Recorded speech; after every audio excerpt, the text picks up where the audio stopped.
খুব মিস করতেছে। তাই নাকি? ও কলেজে আসতেছে না। ফোন কর। এতবার ফোন করি ফোনও ধরে না। বলিস কি?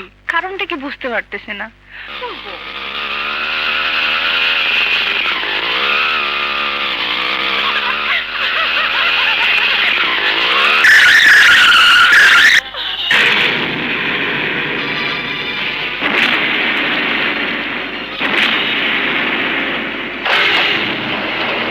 বাজ পাখির চোখ ফাঁকি দিতে পারবি, কিন্তু আমাকে না। আমি তোকে চোখে চোখে রাখি, আর তুই অন্য রাস্তা দিয়ে কলেজে যাবি, আমাকে বোকা বানাবি। এই রাসেল এত বোকা না। আর তোর আর আমার এসপার ওসপার হবে, হয় তুই আমার হবি, নইলে অন্য কারো আমি তোকে হতে দেবো না। খবরদার রাসেল, বাড়াবাড়ি করবি না। রাখ তোর বাড়াবাড়ি, আগে বল তুই আমার হবি কিনা। না। কি সজল?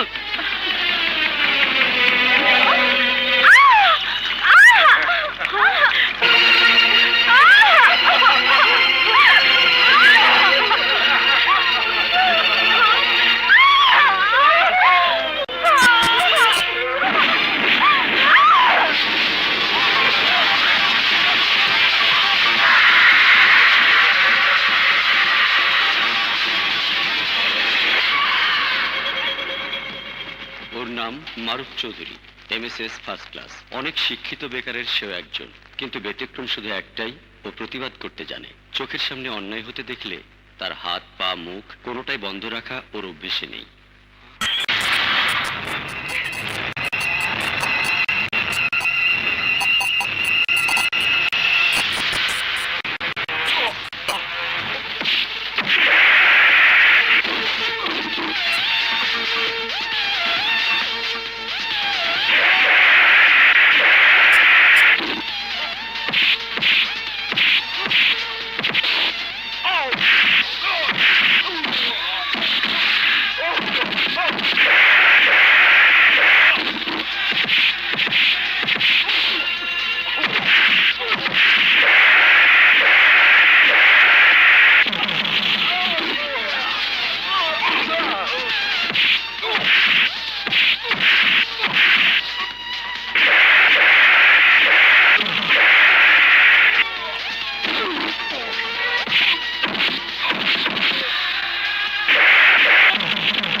আমাকে অ্যারেস্ট করবেন কেন?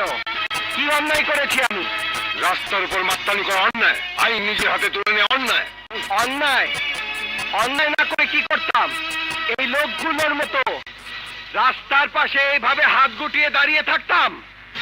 ওই পারুল যখন পেট্রোলের আগুনে পুড়তো তখন পুলিশে খবর দিতে যেতাম। রাস্তার পাশে দুহাত ছুড়ে বাঁচাও বাঁচাও বলে চিৎকার করতাম। নো মিস্টার ওসি, দাঁড়িয়ে দাঁড়িয়ে এভাবে কাউকে নিপীড়িত হতে দেখার শিক্ষা আমি পাইনি। একটা অসহায় মেয়েকে পুড়িয়ে মারার হাত থেকে বাঁচানো যদি অপরাধ হয়ে থাকে তাহলে আমি অপরাধী। যদি এই পশুগুলোর হাত থেকে একটা ফুলের মতো নিষ্পাপ মেয়েকে বাঁচানো যদি অপরাধ হয়ে থাকে তাহলে আমি অপরাধী। কাম অন, অ্যারেস্ট করুন আমাকে, অ্যারেস্ট করুন। তুমি আজকে একটা মেয়ের জীবন বাঁচিয়েছো বলে তোমাকে কিছু বলবো না, বাট নেক্সট টাইম মাস্তানি করার শাস্তি তোমাকে পেতেই হবে। আপনি নিশ্চিত থাকুন, মারুফের মাস্তান হওয়ার কোনো ইচ্ছে নেই।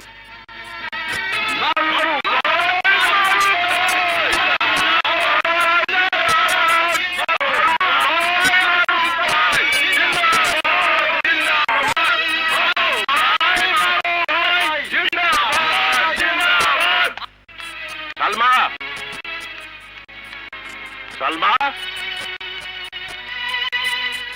সালমা, আমি এখন একজন মাস্তানের বাবা আর তুমি একজন মাস্তানের মা। আজও তোমার ছেলে মারামারি করেছে, রাসেলকে পিটিয়েছে, পুলিশের সাথে তর্কাতর্কি করেছে। মহল্লার কোথায় কি অন্যায় হচ্ছে না হচ্ছে তা দেখার দায়িত্ব পড়েছে তার উপর। দাঁড়াও, তোমার সাথে আমার কথা আছে। কি নিয়ে কথা বলবে তা আমি জানি বাবা। যদি জানো তাহলে এও জেনে রাখো, এই মহল্লায় থাকার জন্য তোমার মাস্তানির প্রয়োজন নেই আমার। আছে বাবা আছে। এই বাড়ি যখন করেছো তখন তোমার সামনে কেউ চাঁদাবাজির স্লিপ নিয়ে আসেনি কেন জানো? কারণ তুমি এই মারুফের বাবা বলে। তার মানে তুমি একজন মাস্তান আর আমি একজন মাস্তানের বাবা। অবশ্যই, যদি মানুষের পাশে দাঁড়ানোকে তুমি মাস্তানি বলো তাহলে আমি মাস্তান। যদি অন্যায়ের প্রতিবাদ করাকে তুমি মাস্তানি বলো তাহলে আমি মাস্তান বাবা। বাহ, সুন্দর ঘোষণা। তোমার কি মনে হয় তোমার এই ঘোষণার পরেও শরীফ চৌধুরী তোমার সাথে একই ছাদের নিচে বসবাস করবে, যে সারা জীবন হাজার হাজার সোনার টুকরো ছেলে তৈরি করেছে, যার আদর্শ বুকে নিয়ে অসংখ্য ছেলে ডাক্তার হয়েছে, ইঞ্জিনিয়ার হয়েছে, সেই শরীফ চৌধুরী তোমার সাথে একই বাড়িতে বসবাস করবে? কেন কেন করবে না? লোকে যদি আমার কাজকর্মকে বাহবা দিতে পারে, তুমি কেন পারবে না? অসম্ভব। মাস্তানিকে আমি কোনোদিন সমর্থন করিনি, আজও করব না। যদি আমার বাড়িতে থাকতে চাও তাহলে আমার নিয়ম নীতি মেনেই তোমাকে চলতে হবে।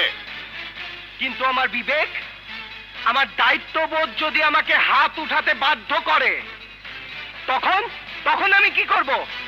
হাত গুটিয়ে বসে থাকবো? না বাবা, তোমার এই শর্ত মেনে চলা আমার পক্ষে সম্ভব নয়।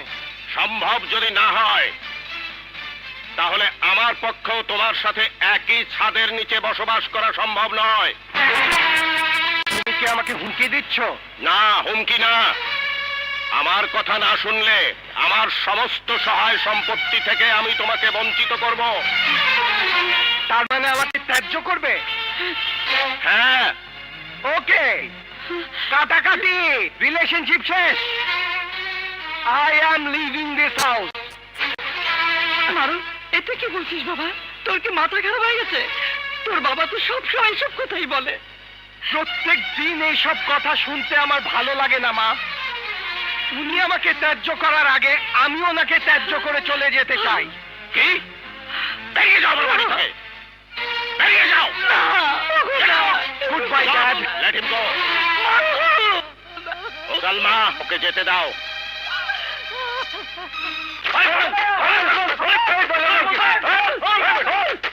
ভাই, হারামিটা ভিতরেই আছে, দরজা খোলে না। দরজাটা শক্ত না হলে এতক্ষণে ভাঙ্গে ফেলাইতাম। এই আলোর বাচ্চা, দরজা খোল, আমাদের টাকা বুঝিয়ে দে।